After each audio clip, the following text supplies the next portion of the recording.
Count Magnus. By what means the papers, out of which I have made a connected story, came into my hands, is the last point which the reader will learn from these pages. But it is necessary to prefix to my extracts from them a statement of the form in which I possess them.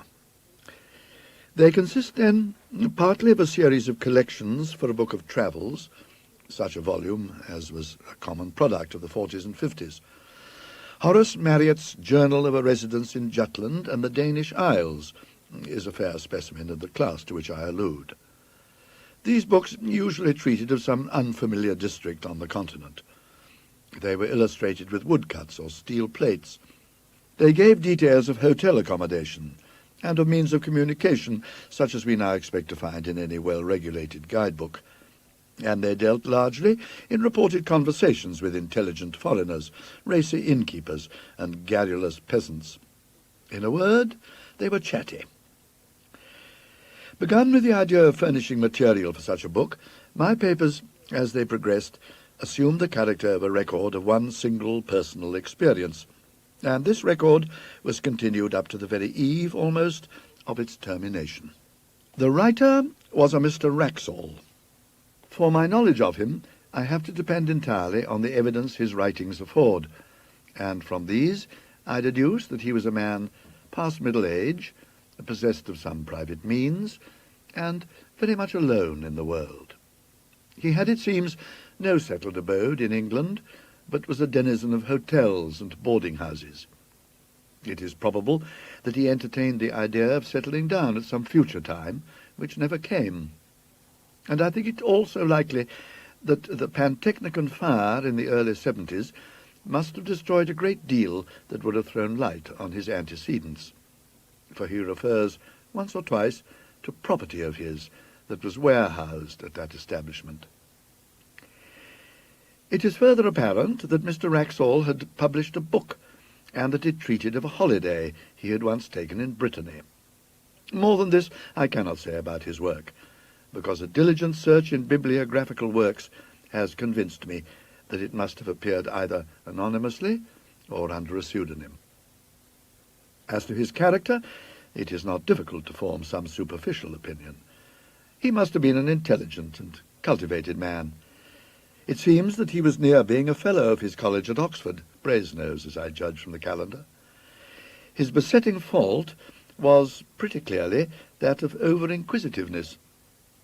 Possibly a good fault in a traveller, certainly a fault for which this traveller paid dearly enough in the end. On what proved to be his last expedition, he was plotting another book. Scandinavia, a region not widely known to Englishmen 40 years ago, had struck him as an interesting field. He must have lighted on some old books of Swedish history, or memoirs, and the idea had struck him that there was room for a book descriptive of travel in Sweden, interspersed with episodes from the history of some of the great Swedish families. He procured letters of introduction, therefore, to some persons of quality in Sweden, and set out thither in the early summer of 1863. Of his travels in the north there is no need to speak, nor of his residence of some weeks in Stockholm. I need only mention that some savant resident there put him on the track of an important collection of family papers belonging to the proprietors of an ancient manor house in Västergotland, and obtained for him permission to examine them. The manor house, or herrgård in question, is to be called Robeck, though that is not its name. It is one of the best buildings of its kind in all the country, and the picture of it in Dahlenberg's Suecia Antiqua et Moderna, engraved in 1694, shows it very much as the tourist may see it today. It was built soon after 1600, and is, roughly speaking, very much like an English house of that period in respect of material, red brick with stone facings, and style.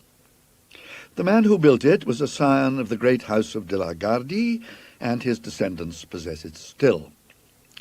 De la Gardie is the name by which I would designate them when mention of them becomes necessary.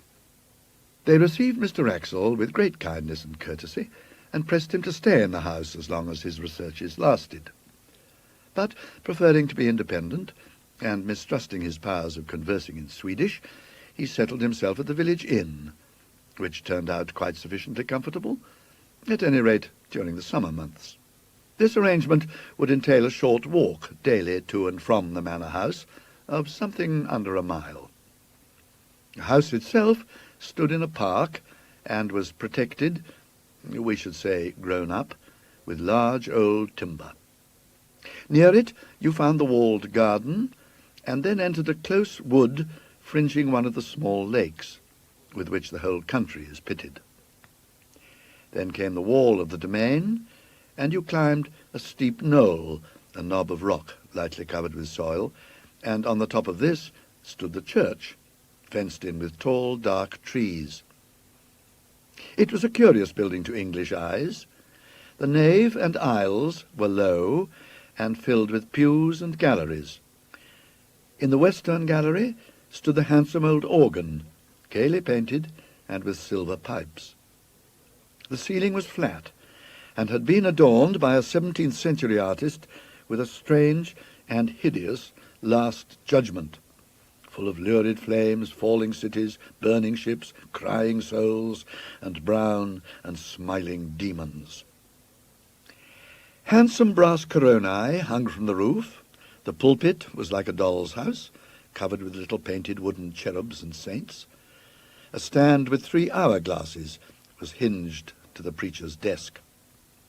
Such sights as these may be seen in many a church in Sweden now, but what distinguished this one was an addition to the original building. At the eastern end of the north aisle, the builder of the manor house had erected a mausoleum for himself and his family. It was a largish, 8-sided building, lighted by a series of oval windows, and it had a domed roof topped by a kind of pumpkin-shaped object rising into a spire, a form in which Swedish architects greatly delighted. The roof was of copper externally and was painted black, while the walls, in common with those of the church, were staringly white.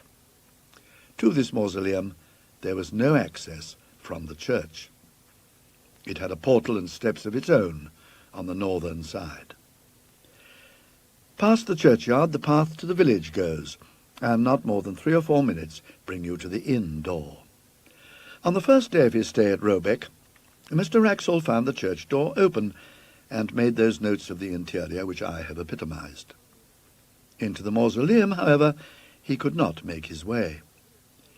He could, by looking through the keyhole, just descry that there were fine marble effigies and sarcophagi of copper, and a wealth of armorial ornament, which made him very anxious to spend some time in investigation. The papers he had come to examine at the manor house proved to be of just the kind he wanted for his book. There were family correspondence, journals, and account books of the earliest owners of the estate, very carefully kept and clearly written, full of amusing and picturesque detail. The first de la Gardie appeared in them as a strong and capable man.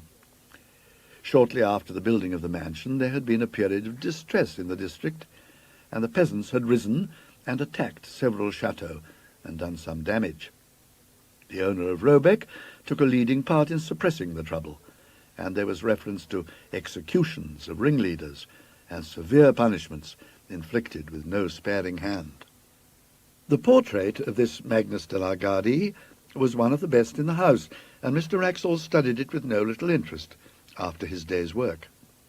He gives no detailed description of it, but I gather that the face impressed him rather by its power than by its beauty or goodness.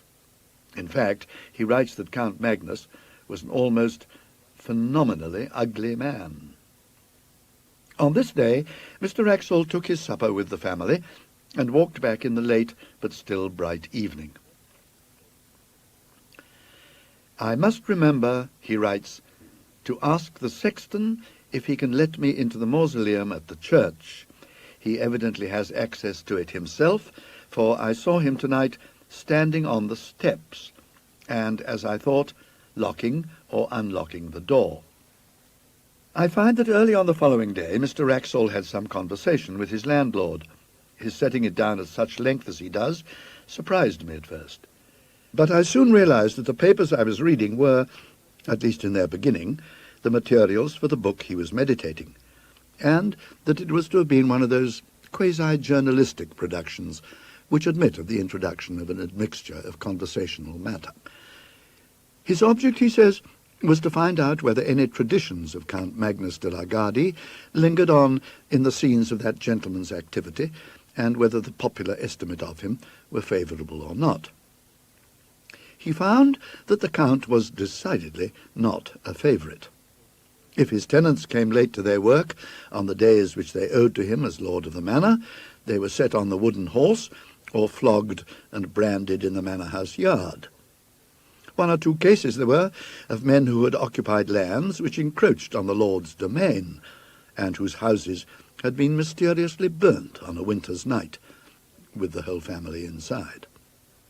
But what seemed to dwell on the innkeeper's mind most, for he returned to the subject more than once, was that the Count had been on the Black Pilgrimage, and had brought something, or someone, back with him. You will naturally inquire, as Mr. Wraxall did, what the Black Pilgrimage may have been. But your curiosity on the point must remain unsatisfied for the time being, just as his did. The landlord was evidently unwilling to give a full answer, or indeed any answer on the point, and being called out for a moment, trotted off with obvious alacrity, only putting his head in at the door a few minutes afterwards to say that he was called away to Skara, and should not be back till evening. So Mr. Wraxall had to go unsatisfied to his day's work at the manor house. The papers on which he was just then engaged soon put his thoughts into another channel, for he had to occupy himself with glancing over the correspondence between Sophia Albertina in Stockholm and her married cousin Ulrika Leonora at Robeck in the years 1705 to 1710.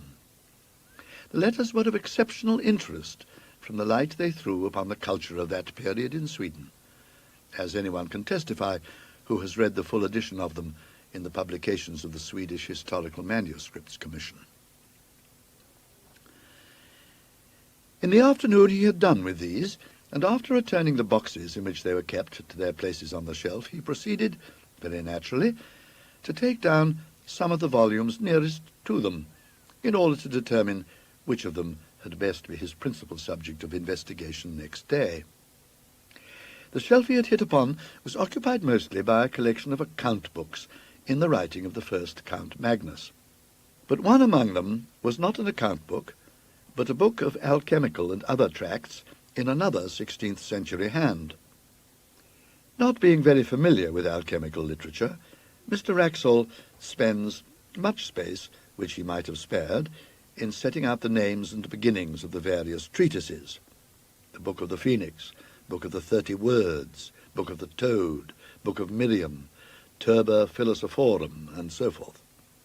And then he announces with a good deal of circumstance his delight at finding, on a leaf originally left blank near the middle of the book, some writing of Count Magnus himself, headed Liber Nigrae Peregrinationis. It is true that only a few lines were written, but there was quite enough to show that the landlord had that morning been referring to a belief at least as old as the time of Count Magnus, and probably shared by him. This is the English of what was written. If any man desires to obtain a long life, if he would obtain a faithful messenger, and see the blood of his enemies, it is necessary that he should first go into the city of Karazin, and there salute the prince. Here there was an erasure of one word, not very thoroughly done, so that Mr. Wraxall felt pretty sure that he was right in reading it as aeris, of the air. But there was no more of the text copied, only a line in Latin, quare reliqua huius materiae inter secretiora. See the rest of this matter among the more private things. It could not be denied that this threw a rather lurid light upon the tastes and beliefs of the Count, but to Mr. Wraxall separated from him by nearly 3 centuries, the thought that he might have added to his general forcefulness alchemy, and to alchemy something like magic, only made him a more picturesque figure. And when, after a rather prolonged contemplation of his picture in the hall, Mr. Wraxall set out on his homeward way, his mind was full of the thought of Count Magnus.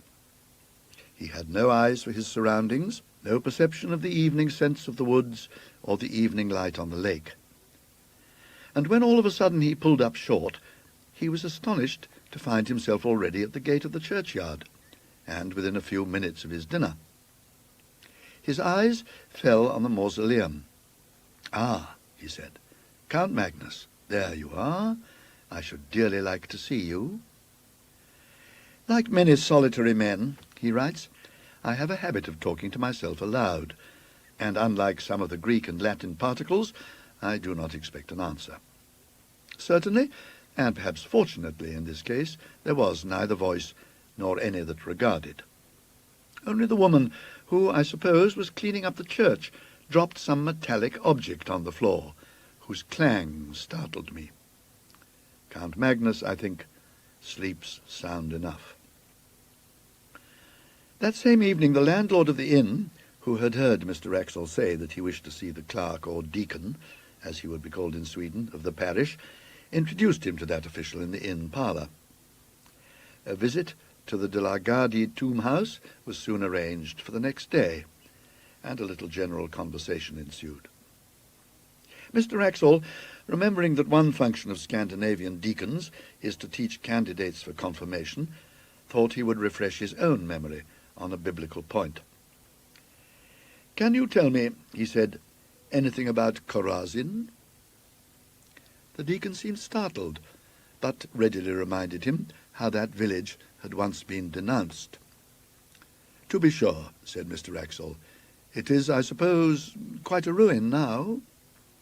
"So I expect," replied the deacon.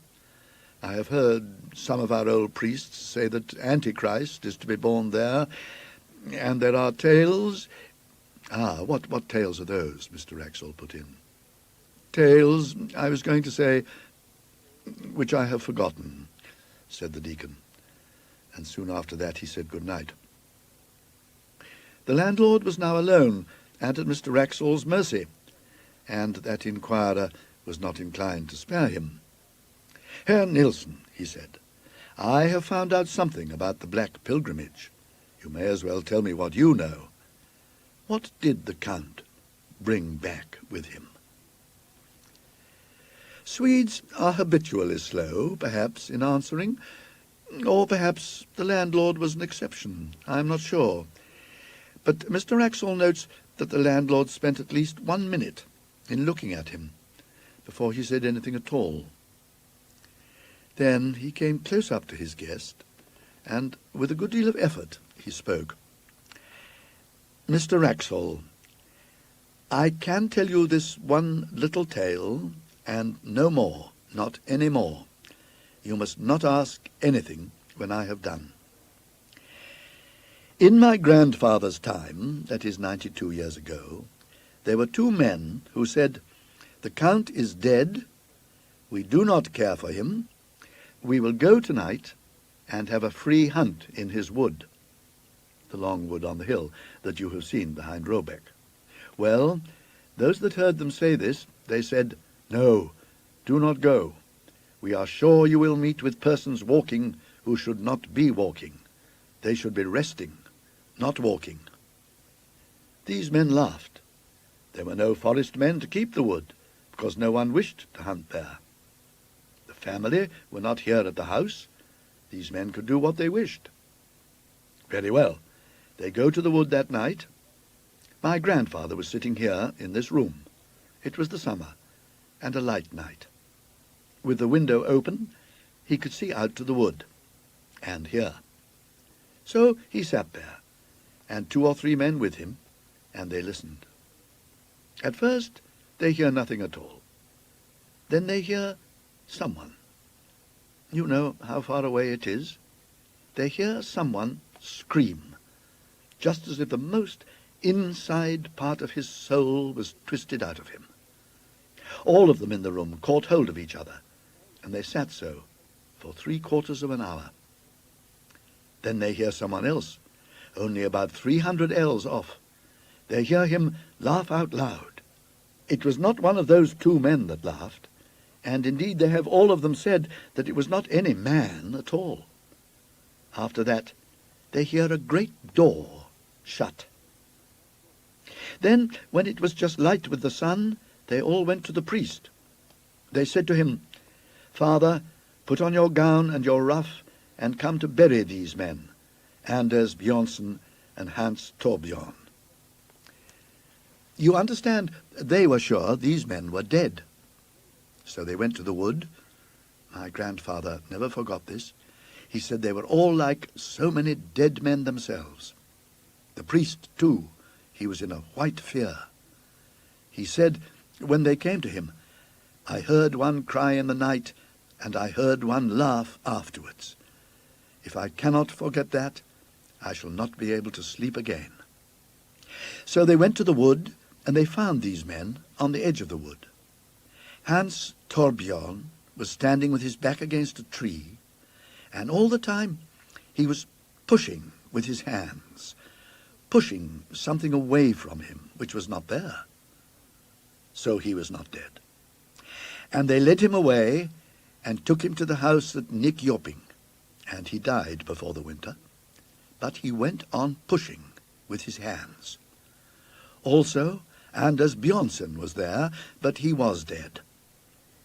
And I tell you this about Anders Björnson, that he was once a beautiful man, but now his face was not there, because the flesh of it was sucked away off the bones. You understand that? My grandfather did not forget that.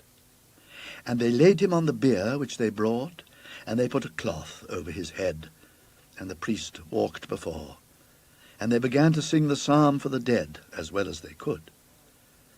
So, as they were singing the end of the first verse, one fell down, who was carrying the head of the bier, and the others looked back, and they saw the cloth had fallen off, and the eyes of Anders Björnson were looking up, because there was nothing to close over them. And this they could not bear. Therefore the priest laid the cloth upon him, and sent for a spade, and they buried him in that place. The next day Mr. Wraxall records that the deacon called for him soon after his breakfast and took him to the church and mausoleum.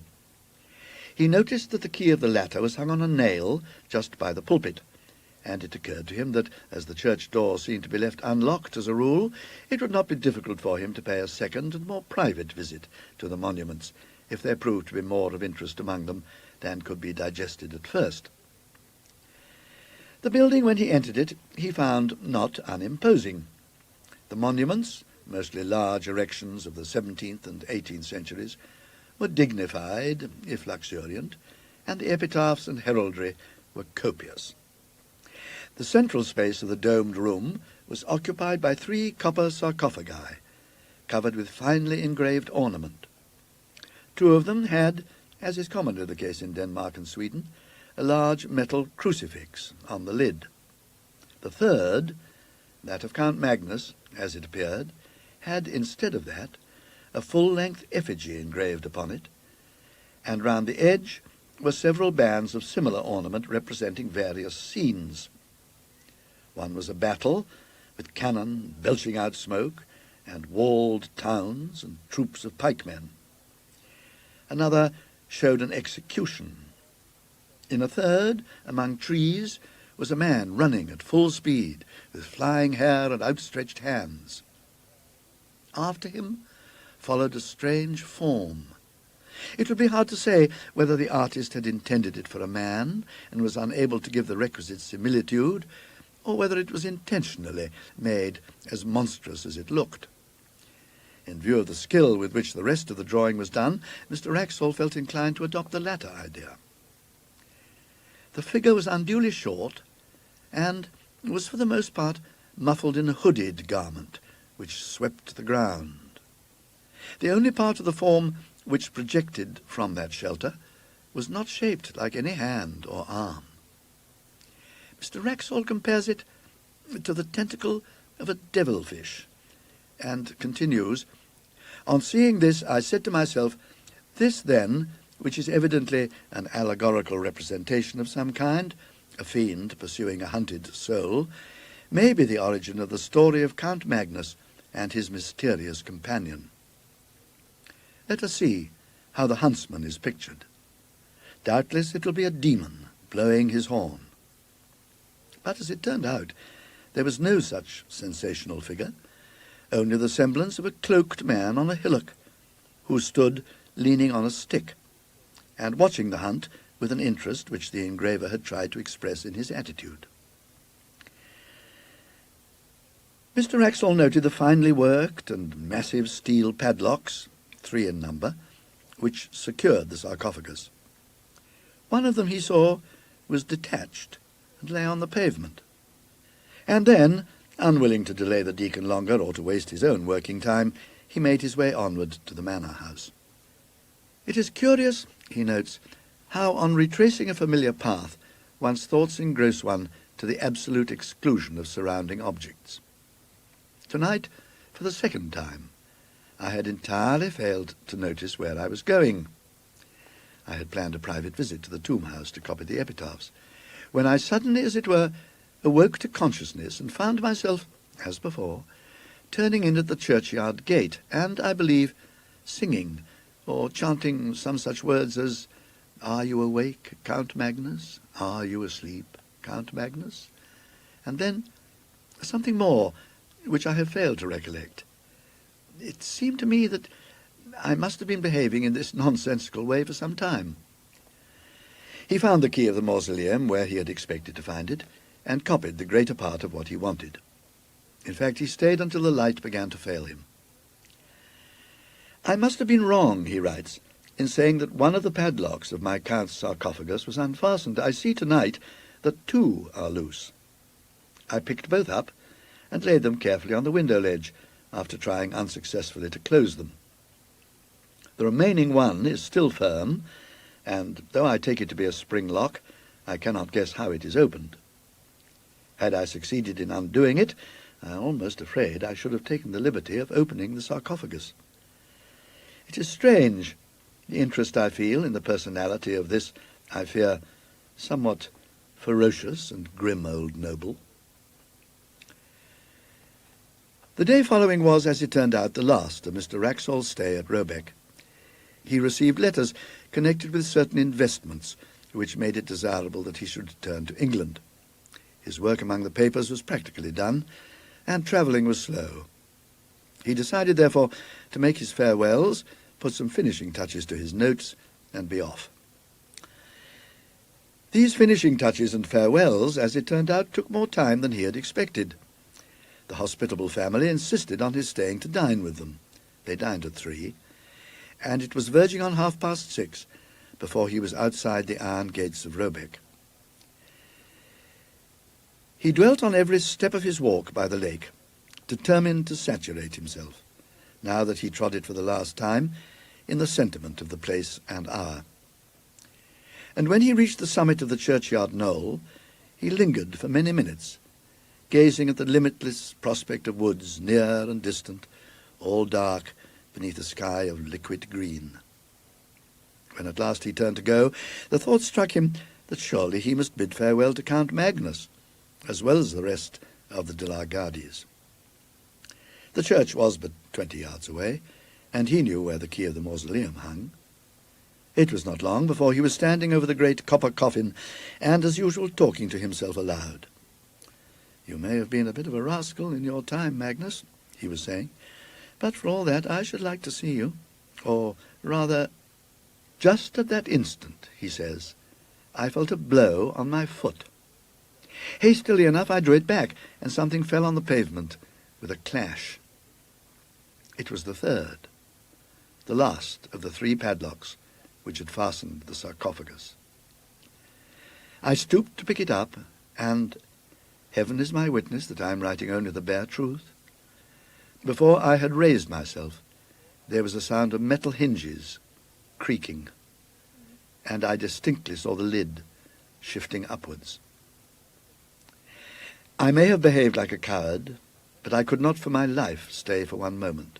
I was outside that dreadful building in less time than I can write, almost as quickly as I could have said, the words. And what frightens me yet more, I could not turn the key in the lock. As I sit here in my room, noting these facts, I ask myself, it was not 20 minutes ago, whether that noise of creaking metal continued, and I cannot tell whether it did or not. I only know that there was something more than I have written that alarmed me, but whether it was sound or sight, I am not able to remember. What is this that I have done? Poor Mr. Wraxall. He set out on his journey to England on the next day, as he had planned, and he reached England in safety. And yet, as I gather from his changed hand and inconsequent jottings, a broken man. One of several small notebooks that have come to me with his papers gives not a key to, but a kind of inkling of, his experiences. Much of his journey was made by canal boat, and I find not less than 6 painful attempts to enumerate and describe his fellow passengers. The entries are of this kind. 24. Pastor of village in Skåne, usual black coat and soft black hat. 25. Commercial traveller from Stockholm, going to Trollhättan, black cloak, brown hat. 26.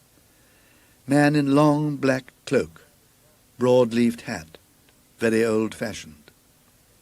This entry is lined out, and a note added, perhaps identical with number 13. Have not yet seen his face.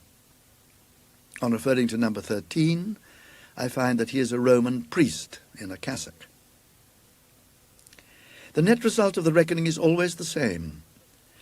28 people appear in the enumeration, one being always a man in a long black cloak and broad hat, and the other a short figure in dark cloak and hood.